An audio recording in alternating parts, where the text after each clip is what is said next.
Welcome to the Ricardo, stop moving your freaking mug. God, man. It's like a truck driving by. I'm playing the Ouija board. It's a Ouija board.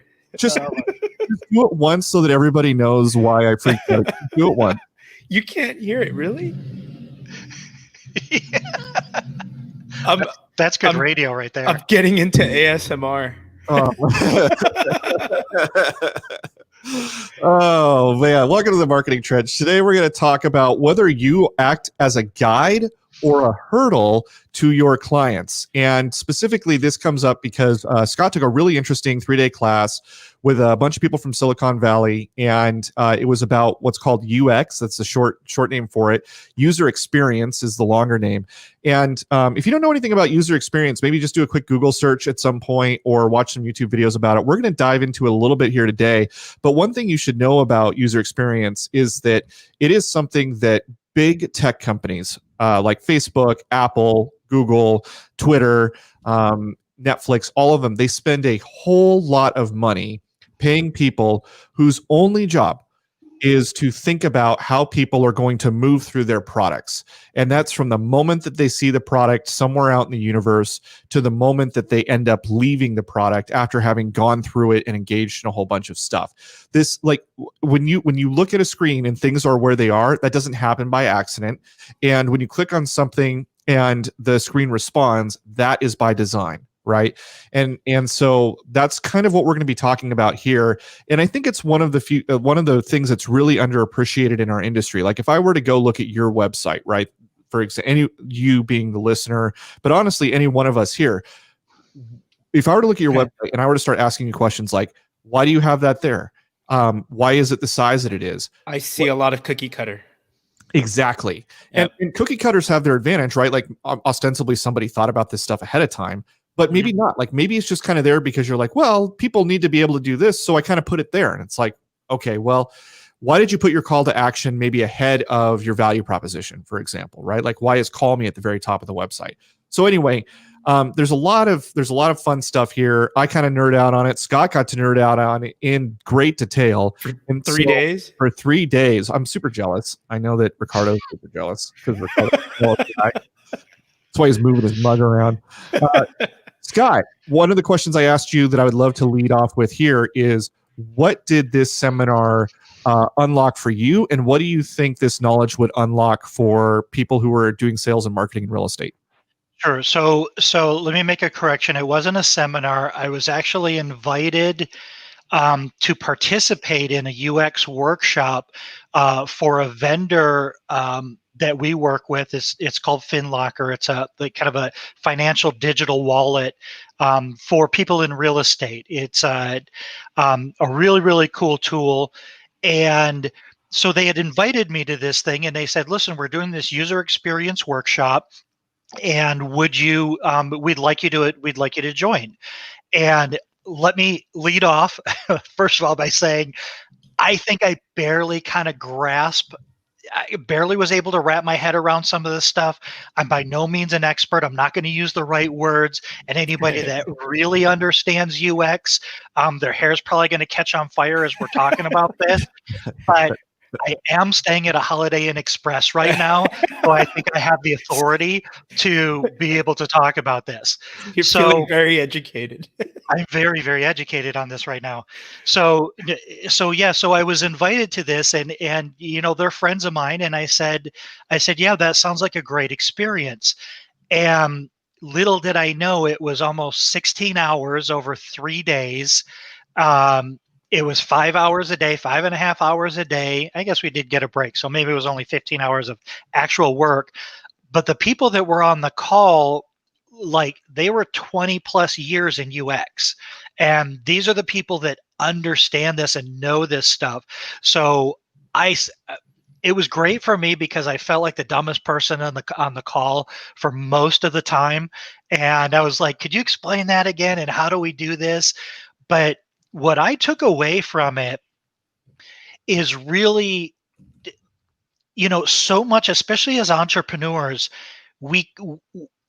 first of all, a lot of people don't even take the times to build systems and processes. They kind of just, running around just doing, it's triage, right? Everything is just, oh my gosh, we got to fix this. But there are a lot of folks that have done a really good job of creating processes. They put a lot of time and energy into their website. They put a lot of time and energy. Oh yeah, Brian. So Brian, you don't need to fluff him. Brian is the president of FinLocker. So yeah, I asked a lot of questions. I don't know if I have had a lot of questions. It says, for those of you who are listening to the podcast, not watching the video, Brian said Scott was a rock star during the workshop. I don't know how much Scott paid him, but I felt like I should put the comment up. Yeah. Yeah, sure. Thanks, Brad. I hope you got your money's worth here. I got my money's worth. So it was man, it was a crazy experience. I did not know what I was getting into when I went into it. Also, where I was going with that, we create these processes and we create these systems, and to the extent that we build systems and processes in our small businesses, it's usually focused on our team and creating the creating the would you stop doing that? You're distracting me. We build our systems around creating the best experience for our team members, right? So what's the easiest way to get this document to this person in the process?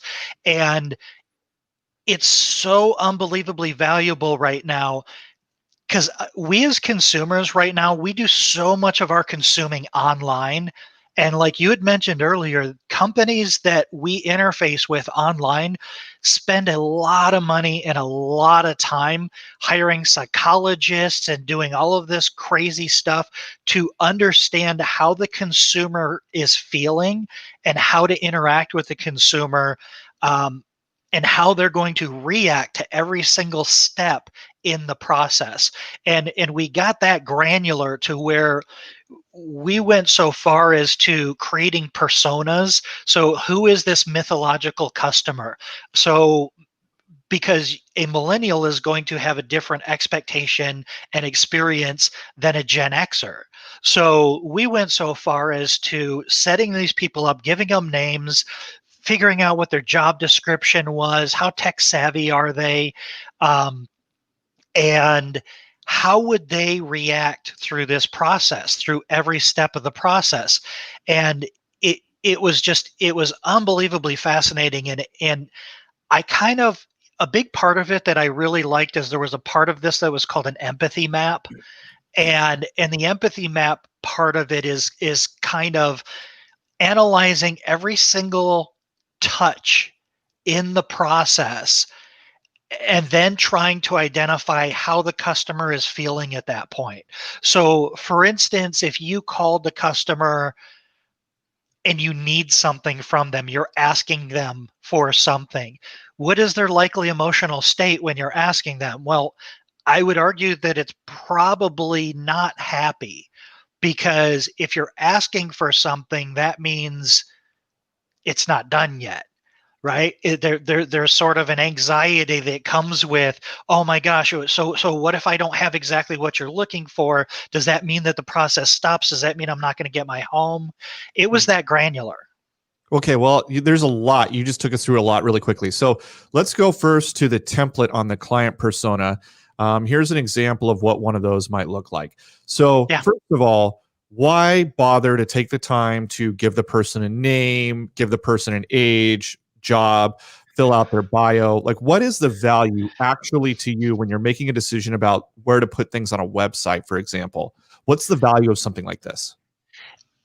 I had the same question, but when we went through it, I have to tell you, I'm pretty empathic anyhow. I'm pretty good at empathy and putting myself in other people's shoes. But when you give them a name, when it's Sally, who is a customer support person. She's 35 years old. She has 2 kids and student loans. She commutes back and forth to work. When you give them a life, you can live that life, and you can be that person in your process.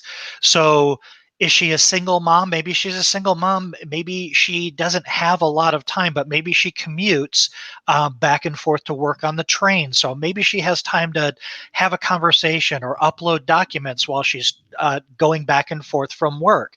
But when she gets home, it's really, really crazy until she gets the kids fed and they go to bed. So maybe the best time to maybe Sally needs it to be more convenient for her to self-serve and do some of these things on her own time.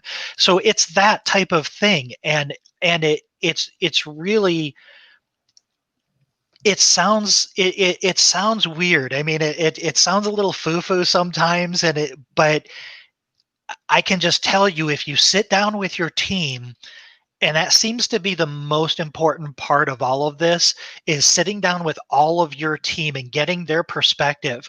Because one of the interesting things is, on this call with FinLocker, they had engineers there, they had salespeople there, they had customer service people, and everybody had a different perspective of what the customer's experience might be with each different aspect and each different touch point in their product.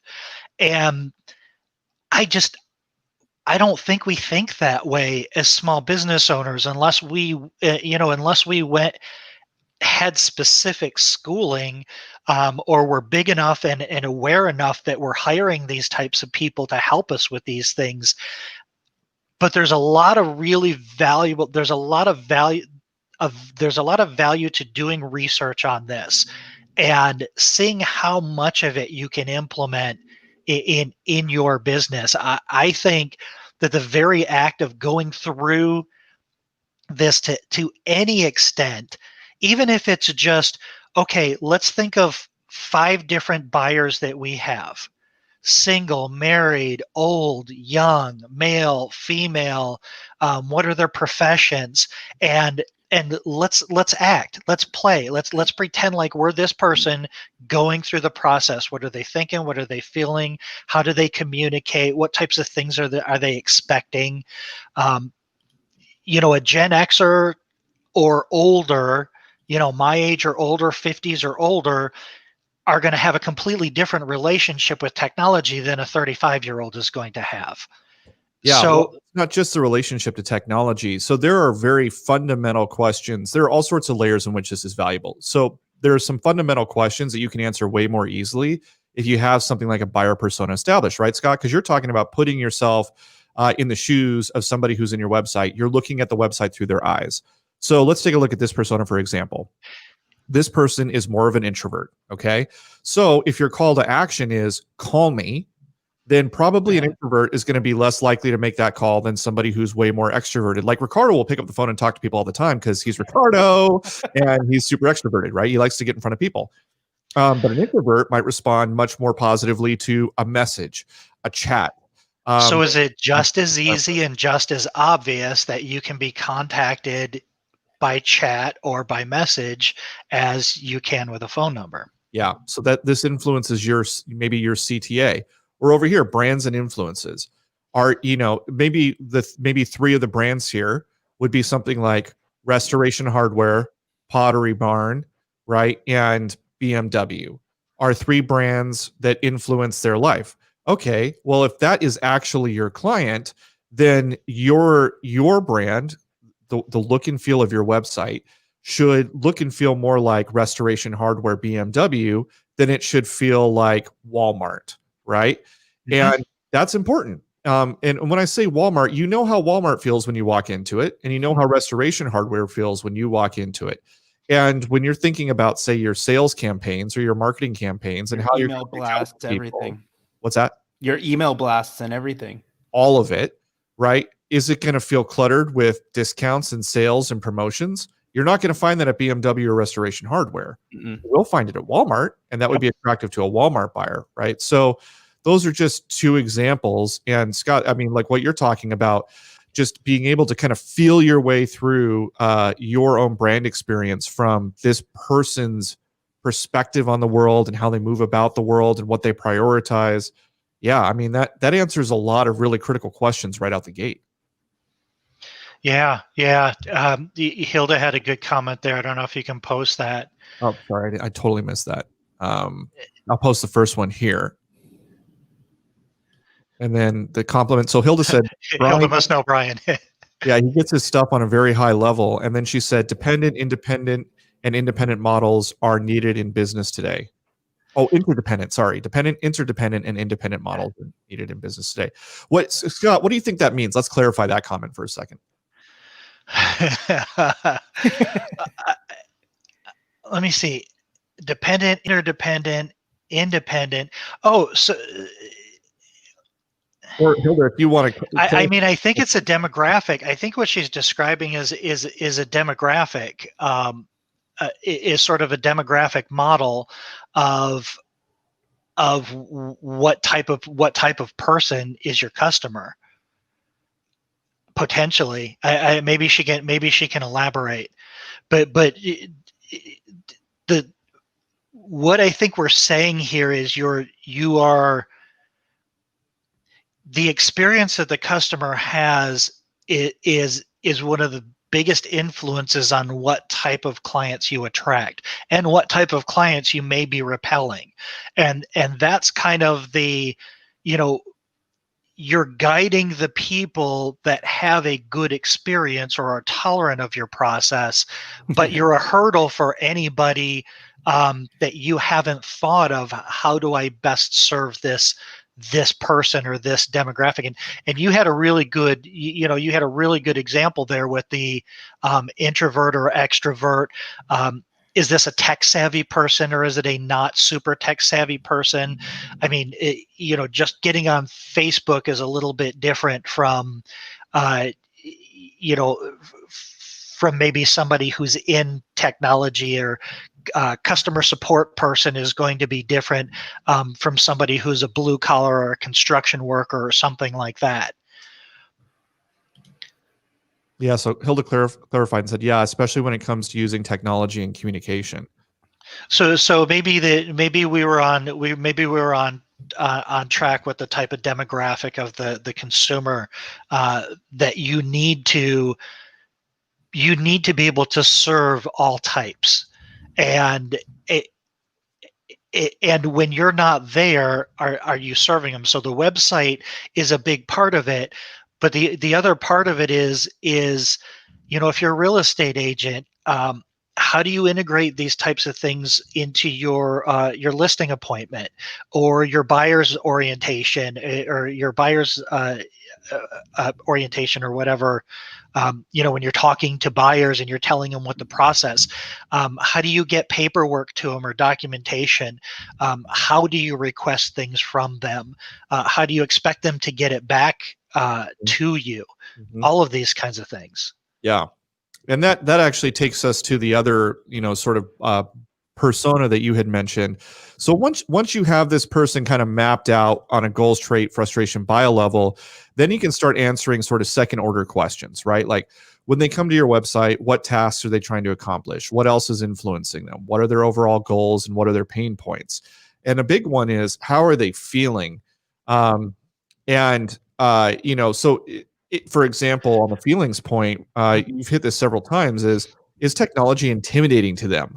And if your classic client is intimidated by technology, but your website is all technology based, right? Because let's just say, for example, that everyone in your industry is going big tech, and tech is sexy, and when you go to NAR every year, it's like, ooh, here's a new tech thing, right? And we're tech forward, and everyone's ooh shiny, right?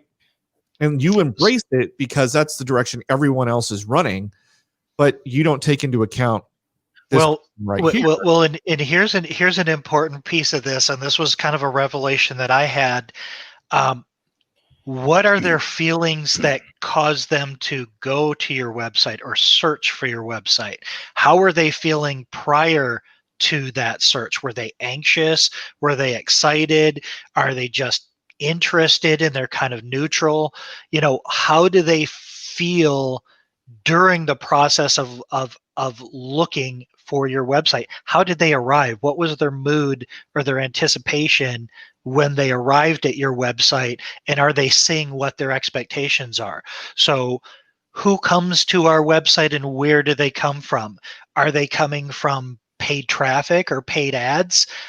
Or are they searching organically and are they finding you? Those are going to be different demographics of people, and they're going to have different attitudes when they land, or they're going to have different feelings when they land on your website. So you could rabbit hole on this stuff, and I don't think you need to do anything about all of it. I'm not saying anybody's blowing it or we're dropping the ball. I'm just saying that if you can incrementally improve your customer experience even this much more than what it is now by considering some of these things, I think you're going to create a very positive habit for the growth of your company if you keep these things in mind. Well, it makes your marketing more powerful.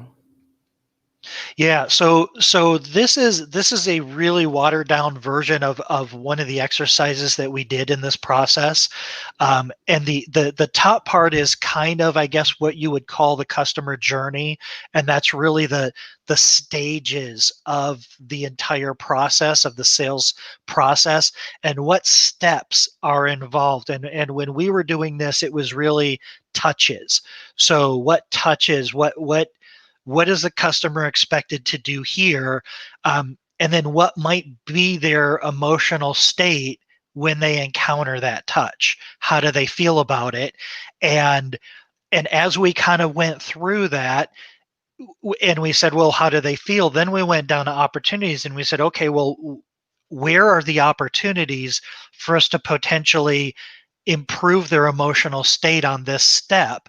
Because, and maybe it's requesting things 3 different times when it could have been asked for once, right? So the first time you ask, they're hopeful because things are moving forward.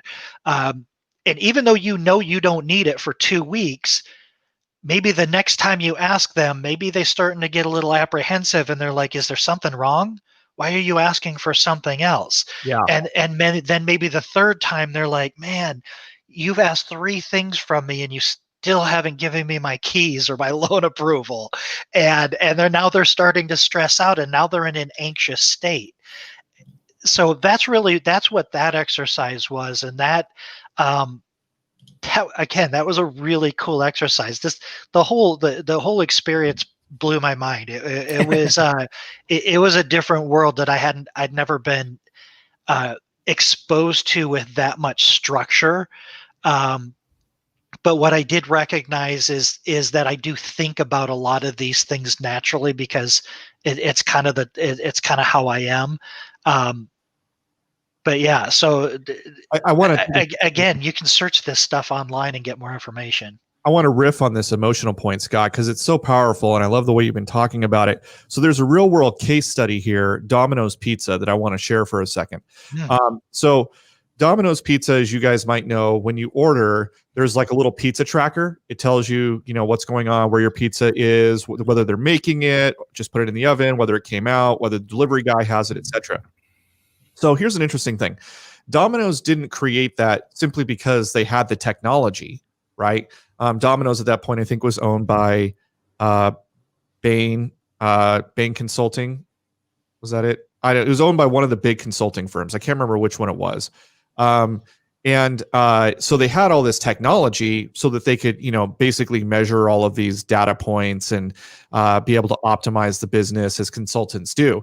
So that technology existed, but the reason they created the pizza tracker was because of their clients' emotions. What they discovered is clients go through this sort of emotional process when they order a pizza where they get all amped up, like, yeah, I'm gonna get a pizza, and they're putting all their toppings, and they're like getting super excited, like envisioning themselves having this pizza. They click order, and then their mental and emotional state kind of crashed because now they're waiting and they don't know what's happening. It's like, it's going to be an hour, but like, is it really going to be an hour? Am I going to get it sooner? And, we've all done it. Like, we anxiety have with ourselves. Yeah. It's kind of an anxious process, right? We're just waiting. Mom, can I go out and play? No, the food's going to be here pretty soon. Yeah. Any moment, right? Like, should I start the movie? Like, what's going on? So there was this crash in emotionality, and then it peaked again when the pizza was delivered, right?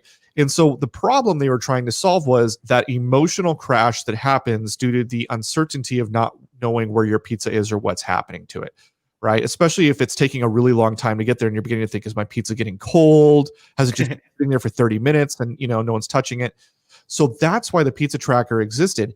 And it became hugely popular because people no longer had that emotional crash. Like they're checking this app, they're refreshing constantly. And of course, Domino's can see this, right? They can see that people are refreshing, and they can see people are actually engaged in the sort of life cycle of their pizza. And it made them want to order from Domino's because they knew they weren't going to experience the emotional anxiety that ordering from Pizza Hut at the time or Round Table or Papa John's would have. Yeah, were no unknowns in the process, and they started making it that central to their marketing and advertising as well, didn't they? Yeah. So how interesting is that? Nobody said anything. Well, I'll tell you what. I mean, one of the companies that I love to bag on, and I have huge problems with a lot of things, but there's a very large mortgage company out there that has solved a lot of consumers' emotional challenges with applying around applying for a mortgage. I think they fail miserably the second that they press the submit button and the consumer becomes a lead in a call center, but they solved that part of the mortgage process that, quite frankly, is still broken, and it's really hard for a lot of small companies to recreate that emotional experience. And that's the stuff is really important to pay attention to. That Domino's example is awesome. It's exactly what we're talking about. And let me give an example from escrow. So I'm going to bag on my industry and my company a little bit here too, because I think let's just be real, right? One of the things about the marketing trench is that we're digging into this stuff for ourselves. So one of the things during this really busy time in our industry that I have noticed is that clients who do not normally call us regularly are calling us very often. And this is creating additional work for my team. And my team is kind of frustrated by this. They're like, oh, I'm dealing with, 50 emails, and I've got people calling on their emails, and they're texting on their call on their emails. And how do I make it stop? Well, one of the reasons this is happening is because there's emotional crashes happening. People are getting nervous that their initial communications are not going through, or worse, that because they haven't heard from their escrow officer in a while, something's gone wrong, or something's being ignored, or something's not being taken care of. And so they're going into this sort of emotional trough. And as soon as they get below the sort of line of what's acceptable here, that line of tolerance, they start making the calls. And we're hanging out here too often, probably. We're hanging out here too often. And one of the battles I have with my team regularly is you need to send out regular updates. I don't care if the update is nothing's happened, but I'm pursuing it. That's one way you get ahead of those calls and those emails and those texts is you preempt them by making people feel confident that you're on top of it. You're aware that whatever, like you're aware that there's stuff happening in their file. You're aware that there are outstanding items, and you're going to take care of it, and they don't need to worry, so that they don't need to call you and text you and whatever. And I can guarantee you it's not just Lighthouse Escrow. This is everyone. Yeah. And it's us. Yeah. And if one of the things you're struggling with as you listen to this is, hey, gosh, I'm dealing with phone calls and emails and texts all day long, and I'm so busy dealing with that communication that I can't actually do processing work. If that's your struggle, then maybe what you can do is you can take a look at a map like this and figure out, where are my clients probably crashing, right? Because I know a lot about them. I know what's motivating them. I know what their values are. And so where are they probably beginning to crash? How can I preempt it so that I don't get the calls, emails, texts that happen in this space here? Yeah, let me back up just a second, because Ricardo and I had a conversation that I think is really, really relevant to kind of what we were talking about, personas and understanding who's engaging with whatever your process was. And it was around Facebook ads. It was around Facebook marketing. And Facebook marketing works really well for real estate. But But mostly what it is, and it's very similar to what Zillow did and how they got started, is it's property porn, right? So it's like you're showing pictures of properties and people are like, hey, I'm interested in properties. I want to get more information on this home, right? So that's somebody raising their hands saying, I may potentially be interested in looking at a home. And so Ricardo and I were having a conversation because one of the agents had a very small budget, got a pretty respectable response, had a 20% contact rate on the response, which is really good for first paid ads. Yeah. And the agent was complaining that I left messages and they're not calling me back. and so we were sitting there talking about it, and I was like, I wonder, now think about this. There's two kinds of messages. If you're completely oblivious, if all you're thinking about is how do I get a commission check, the message that you left was, hi, I got your information, and that I want to, what's the best time to go and see that house, right? I want to go and show you that house. What's the quickest path to me getting paid? Okay, call me. Or was it, oh, hey, I saw you were interested in you were maybe looking at some houses. I just want to let you know, I got a lot of experience in this area, and man, this is a really good time to buy with rates. And so anyhow, here's my information. Call me at your convenience, right? That is two very different messages. Yeah. Two completely different messages, because you have to understand that consumer was looking at their grandkids, or they were talking to their friends, and some property porn popped up and they got sucked into it, and they clicked the button and it sent their information, and they don't want to be sold to. But if you sound nice enough and you sound like, oh, I can send you more of this, and then you have an opportunity to build a relationship. Zillow published their, what was it? Their Premier Agent playbook, or it was something playbook, like their conversion playbook. And it said something to that effect. The point of getting the consumer on the phone is not to close them on the phone. The point is to pique their curiosity, capture their interest, and just have a conversation. Ask qualifying questions and, follow up. This is this is the stage and steps notion here, right, Scott? I mean, 100%. Yeah, because Zillow is that's the prospecting stage, right? Exactly. Lead generation. And so, if you're if you're getting a commission check is all the way over here, and your client is here with Zillow, and you try and close them, right? It's appropriate. See, it's not going to work because so I think oftentimes that's a lot of the problem. We're trying to skip to the end and circumventing all of the initial. Yeah, and look, here's the point. It's not going to feel good, so people are going to respond positively to it. And what's the demographic of that traffic? You can get that information if you're running ads or somebody's running ads for you. What's the age range? Is it male or female? You can get a lot of data on the back end, like super generalized. You can't get specific data about the person, but you can get a general idea of what age range are most of the visitors in, and you can get demographics, I believe, on even people that are taking action, and yeah. See, this stuff is so intense. It's so exciting and so interesting when you start thinking about it. But man, it's a lot to think about. Okay, so here's a customer journey map template from, again, one of the things that Scott kind of went over. This was in one of the videos you sent, Scott. So did you actually review this one? I skimmed through those. Both of those seemed like they were high enough level. If you Google UX and you Google customer journey, you can find some really good videos of people whiteboarding and walking through how they do it. Again, an actual UX designer, it is an intense, very intense process. but extract from that the one or two nuggets that you can easily implement. But sure, this is definitely part of the customer journey. Are they aware of you? How do they become aware of you? What are they doing at that time? What are they thinking? What touch points? What opportunities? I'm not sure weaknesses and opportunities, maybe weaknesses in your processes. When they're in the research stage, what are they doing?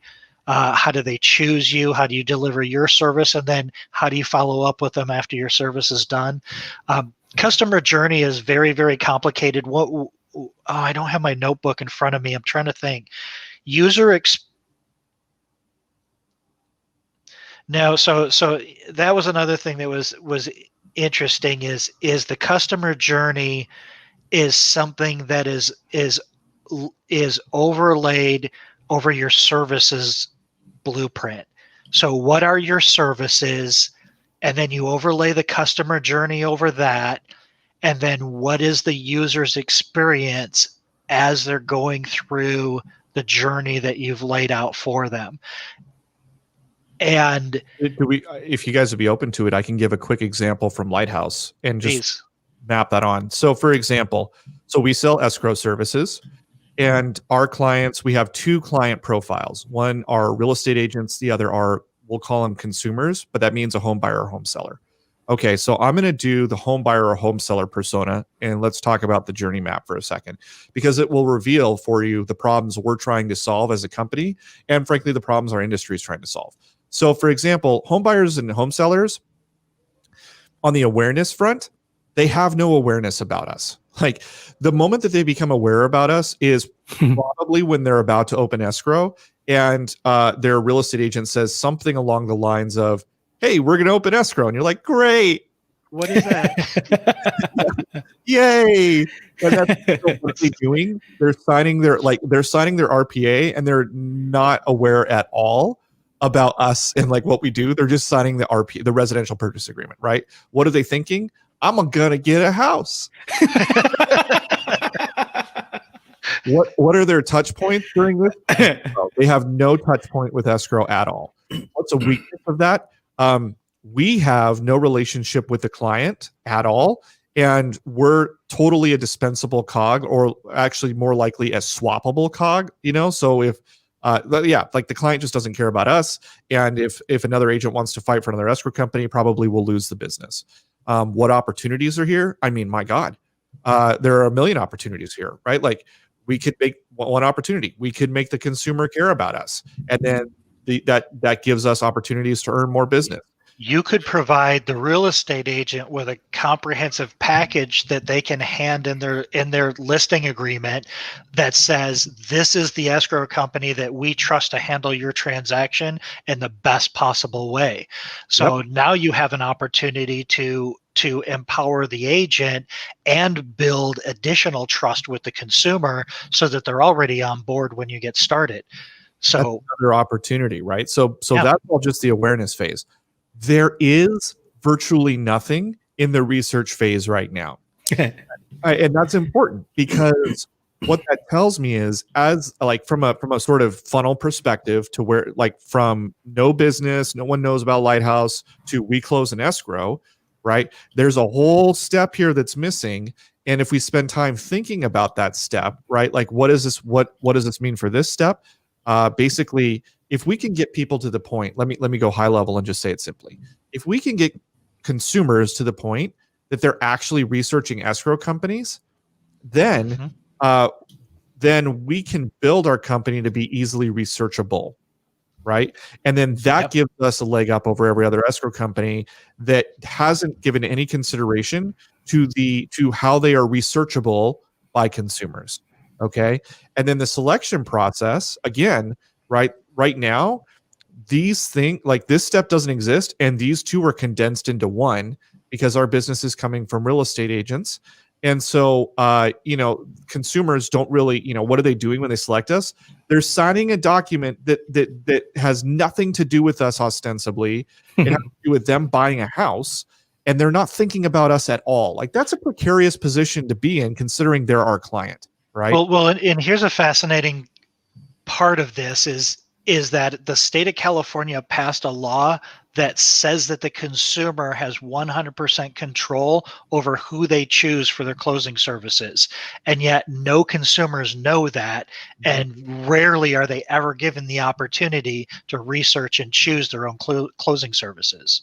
Yes, exactly. And look, so where escrow companies spend most of their time is on the delivery, right? And why do they do that? Well, it actually has to do with the other client persona, the real estate agent, because this, like, if we get this part wrong, we don't get any more business from the agents, right?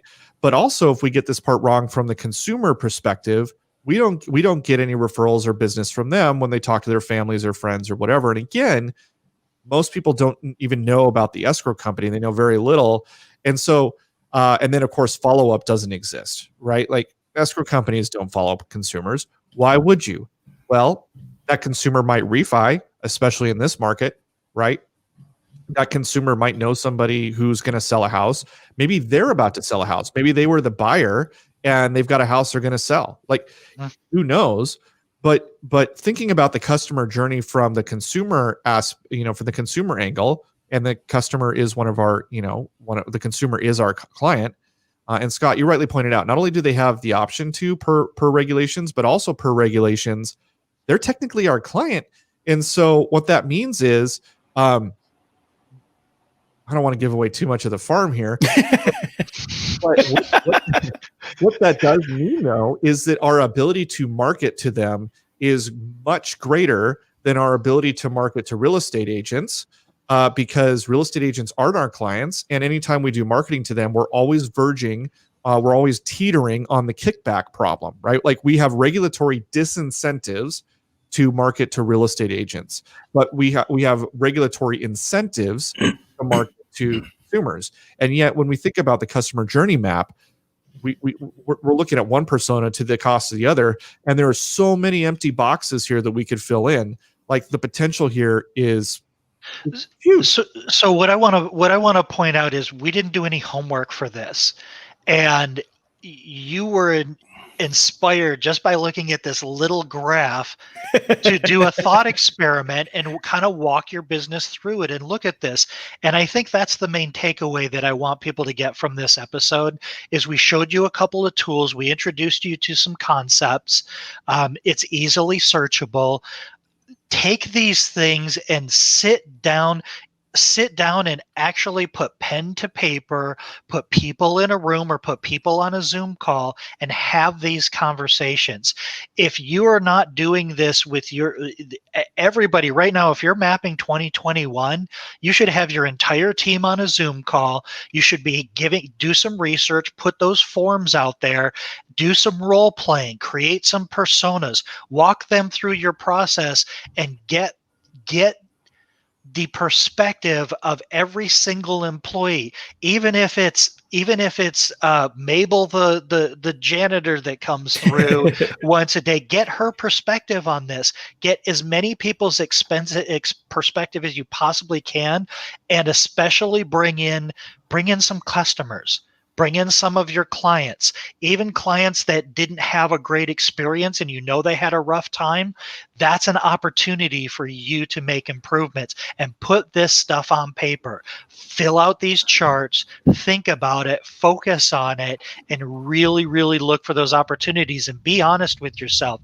I think just by going through this process, you will come up with a minimum of 5 to 10 ideas for creating a better customer experience that's going to create more repeat business, more referral business, and probably a longer lifetime value of that particular client because of the experience that you delivered for them.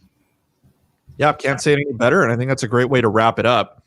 We are members of the Real Disrupt Podcast Collaborative Network. If you like our podcast and you're interested in listening to other podcasts from industry professionals talking about the state of the market, how to get funds, whatever your situation is, we encourage you to go over to realdisrupt.com and check out one of our sister podcasts. Real Disrupt Podcast Collaborative is just, they got some great stuff over there. Also, we are on YouTube. somewhere. So you can check our videos out if you want to come back and rewatch some of this stuff. We also are building show links and notes into that, so that these screenshots we shared, you can have access to them there. And of course, like and subscribe on that channel, and wherever you listen to podcasts, we'd appreciate any reviews that you can give us. If you want to listen to previous episodes of our podcast, you can go to marketingtrench.fm, where you can listen to any one of our past episodes. We talk about a lot of things, including how to do some of this, how we've done this in with Facebook and different ad platforms, and also, on the follow-up point, for example, once you get to once you're going through the customer journey and you're like, gosh, what do I do about follow-up? I'm not really having great ideas. Well, good news. We've talked about some really great follow-up tools in previous episodes that you can listen to and check out there. So that's it, guys. Really enjoyed this conversation, and look forward to the next one. Until and next week, by the way, just a preview of coming attractions. We're going to be having the CEO of a really awesome new tool called Top Hap, HAP, TOP. It's a data visualization tool. And before you fall asleep, Ricardo. Thanks for joining, by the way, Ricardo. I just want to thank you for being here. It's a tool that we came across and we're really excited about, because it gives you deep insight into hyper local markets, right? Like right down to the level of like HOA divisions and neighborhoods in the state of California. It's just in California right now. It's beta. It's a brand new tool, but I'll tell you what, like, you can learn all kinds of things, from perceived rental values to the area, to the cost of entitlements, to what sort of hazard zones you're in, to purchase price, days on market, who's held, like, you can see turnover. It's one of the most beautiful tools that I've ever seen. It's the kind of thing you can like screen capture and send to your client to give them deep analysis of their home. And I actually did this with some different people who were just asking me some questions about the market. And I said, hey, here's what turnover in your area looks like. Here's what appreciation looks like. Here's what appreciation looks like in your subdivision, in your community. Here's That's what crazy. Like in your community. Here's what it looks like in your city, your county. So we're really excited to bring Anton on, who's the CEO of that really awesome brand new platform that you can get ahead of. So that will be coming up next week. Tools from the Trench episodes are always a fan favorite. Yeah, I'm super pumped about this. So, I see that. Until next time, this has been the Marketing Trench.